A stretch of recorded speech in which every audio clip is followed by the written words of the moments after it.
wabarakatuh. Waalaikumsalam warahmatullahi wabarakatuh. Alhamdulillahirabbil alamin.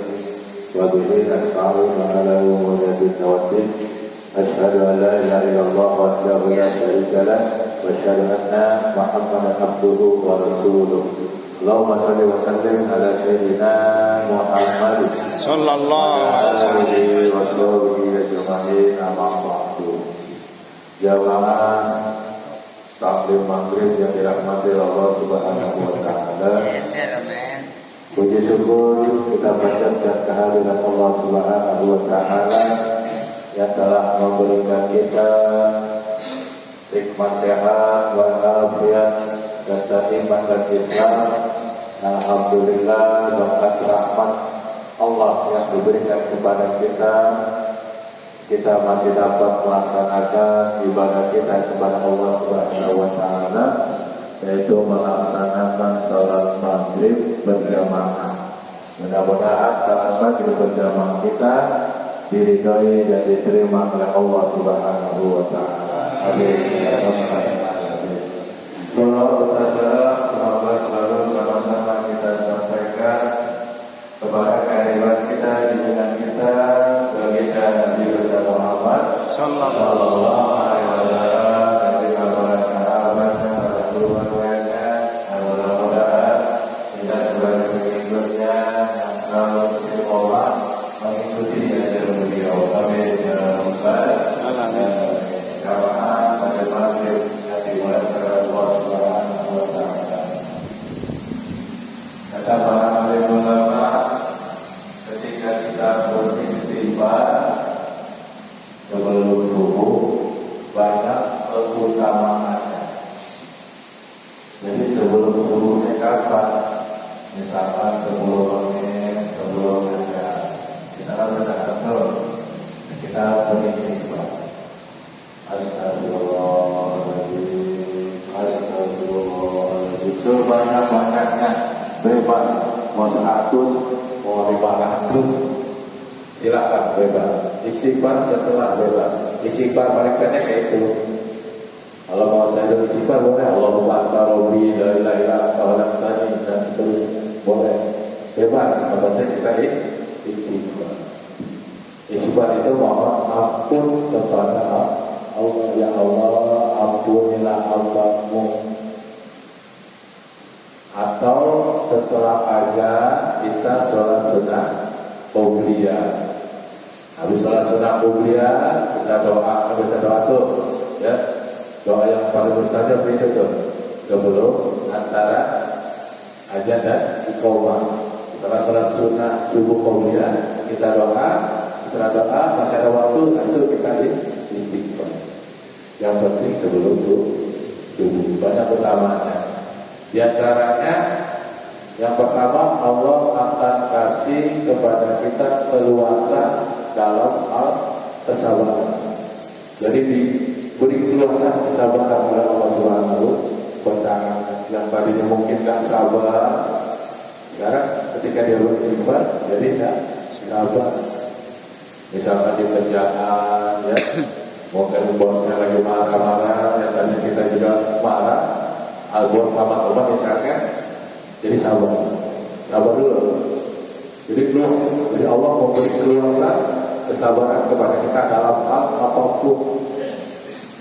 Misalkan dalam rumah tangga, istri lagi ngomel, yang biasa kita marah, kita sabar. Kan ada aja istri ngomel, ya. Ya kita udah berumah tangga, semoga ada. Tapi yang tadinya kita mau marah sama istri, karena kita sering beristighfar, sama Allah dikasih sabar, jadi sabar. Allah SWT istri saya marah. Biasanya marah dapat piring apakah? Dapat piring apakah al-marah? Biasanya mau doa, ya. Mungkin ada kesalahan kita, di mana jadi kita ada bisa sabar. Dimanapun, dalam rumah tangga, pekerjaan, ataupun lagi di masyarakat, ya, yang akan kita dengan orang senang, kita disabar. Insya Allah, ketika kita banyak beristighfar, mohon ampun kepada Allah, Allah akan kasih kesabaran kepada kita. Kalau orang yang sabar, insya Allah sabar. Inna Allah ma'a Sabirin. Di Al-Baqarah itu ada ujung terakhir itu. Inna Allah ma'a sabirin. Sesungguhnya Allah bersama orang-orang yang sabar. Nggak bakalan ditinggalkan sama Allah. Kan Allah yang kasih keluasan kesabaran. Pasti dia akan mendampingi kita. Jadi diberikan kesabaran. Apapun masalah kita, ketika kita bersabar insya Allah, Allah bersama kita. Jadi kalau aku itu jadi Allah Al-Quran kita Allah maha sabirin. Itu yang pertama, Allah akan kasih keluasan kesabaran kepada kita. Yang kedua, Allah akan kasih kita kejujuran.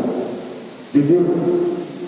Dari kita mau bohong, karena kita sering beristighfar mohon ampun kepada Allah, Allah kasih hidayah kepada kita, Allah kasih sebuah kejujuran kepada kita. Jadi kita jujur orang yang susah dicari.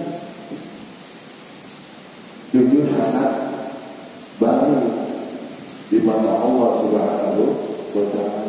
Rasulullah SAW mengajarkan kita jangan dicari namanya bohong. Tapi kalau bohong buat kebaikan boleh. Ya.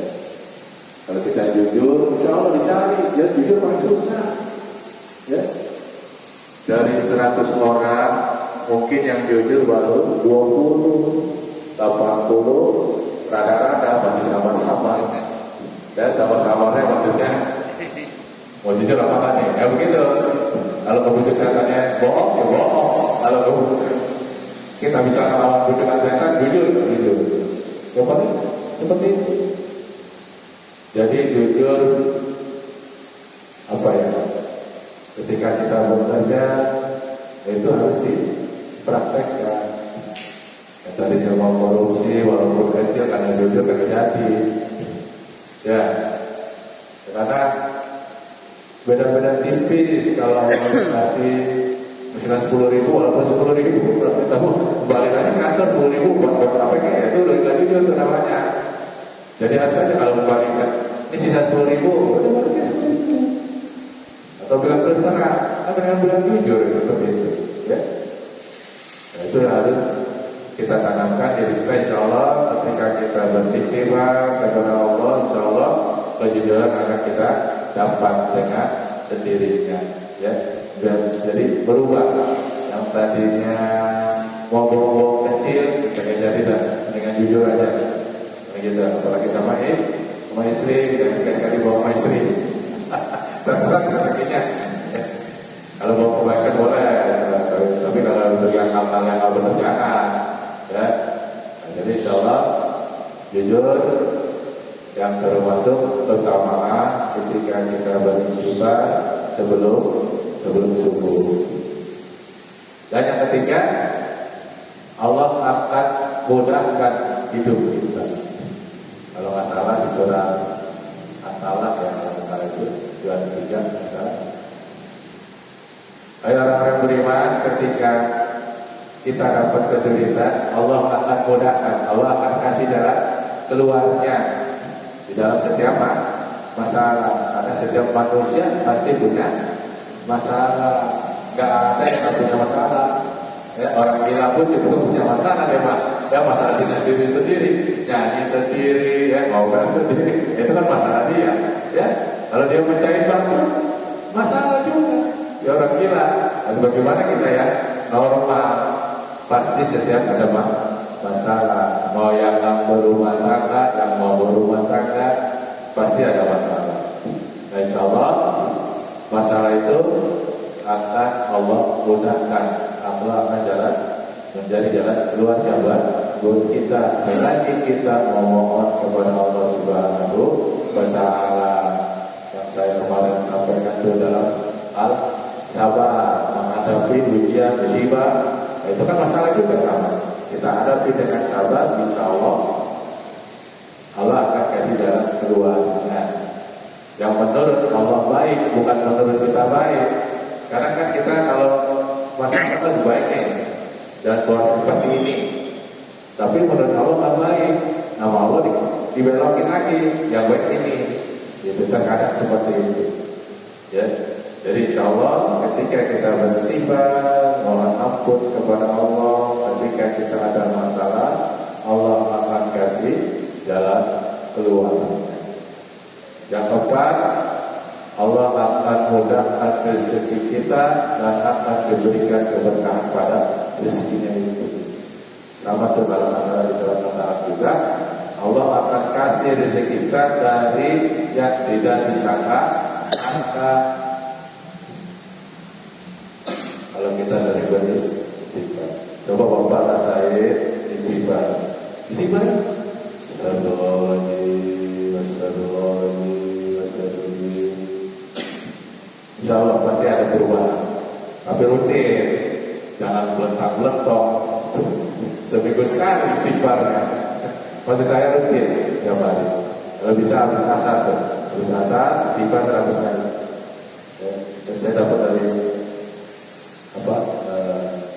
abang pak saya kepada Ustaz kemarin tuh habis asar istighfar 100 kali. Insya Allah istighfar aja. Tapi rutin habis asar. Astagfirullahaladzim. 100 kali Pak, nggak ada 2 menit kan ya. Astagfirullahaladzim, astagfirullahaladzim, astagfirullahaladzim, astagfirullahaladzim. Jadi banyak manfaatnya. Sebelum subuh ataupun sesudah subuh, yang penting kita ada waktu, kita beristighfar kepada Allah. Karena itu mohon ampun. Tapi benar-benar istighfarnya astagfirullahaladzim, astagfirullahaladzim. Itu bukan benar-benar nggak diayatin. Kalau istighfar itu diayatin. Kan astagfirullahaladzim, aku mohon ampun. Ya gimana sih kita mohon ampun kepada Sang Pencipta? Ya Allah, aku tidak salah. Kan begitu, dihayati maksudnya cara mati dan astagfirullahaladzim, astagfirullahaladzim. Tapi nggak ada apa-apa yang boleh doang ngomong bunyi astagfirullahaladzim, astagfirullahaladzim. Tapi nggak ada hati sama aja, dihayati. Dihayati astagfirullahaladzim. Jika kita punya dosa pada dosa kita mohon ampun, ya Allah. Dalam hati kan kita astagfirullahaladzim, astagfirullahaladzim. Jadi ayat ya. Itulah doa mangat ketika kita mau baca istighfar sebelum subuh. Ya kata para ulama, amalkan itu sebelum subuh banyak-banyak istighfar. Dibacakan istighfar. Ya. Setelah subuh mau istighfar ya boleh, nggak masalah. Nggak ada larang. Ya, yang penting masih insya Allah banyak manfaatnya. Nah itu pertama-tama ketika kita beristighfar sebelum subuh. Ya, mudah-mudahan manfaat, mudah-mudahan kita selalu diberikan kemudahan, keberkahan oleh Allah Subhanahu wa Ta'ala. Kita berdoa kepada Allah Subhanahu wa Ta'ala dengan suratul Fatihah. Kejanyakan semoga diri kita dan keluarga kita selalu diberikan kesehatan oleh Allah Subhanahu wa Ta'ala, dan kita berangkat tetangga kita tidak bosan-bosannya yang masih sakit, baik ringan ataupun yang berat, mudah-mudahan Allah sembuhkan penyakitnya. Amin. Ya Rabbal alamin. Al-Fatihah. A'udzu billahi minasyaitonir rajim. Bismillahirrahmanirrahim. Alhamdulillahi rabbil alamin. Ar-Rahmanir Rahim. Maliki yaumiddin. Iyyaka na'budu wa iyyaka nasta'in. Ihdinas siratal mustaqim. Siratal ladzina an'amta 'alaihim ghairil maghdubi 'alaihim waladdallin. Amin. Allahumma shalli wa sallim ala sayyidina Muhammad wa ala ali sayyidina Muhammad wa sallallahu alaihi wa rasulillah ajma'in. Walhamdulillahirabbil alamin. Allahumma bil haqqil Fatihah. Allahumma bi syirril Fatihah.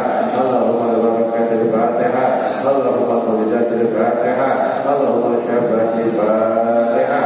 Allahumma qil lil mu'minin wal mu'minat wal muslimin wal muslimat al-ahya'i minhum wal amwat innaka sami'un qaribun mujibud da'wat ya Allah ya hajat. Allahumma qil lana wa li walidayna wa rahmah kama rabbayana shighara. Ya Allah ya Allah ya Allah bi husnil khatimah. Rabbana atina fid dunya hasanah wa fil akhirati hasanah wa qina adzabannar. Wa sallallahu alaihi wa sallam Muhammad wa ala alihi wa sahbihi wa sallam. Subhana rabbika rabbil izzati amma yasifun wa salamun ala al mursalin walhamdulillahi rabbil alamin. Wabillahi taufiq wal hidayah. Wassalamualaikum warahmatullahi wabarakatuh. Waalaikumsalam warahmatullahi wabarakatuh.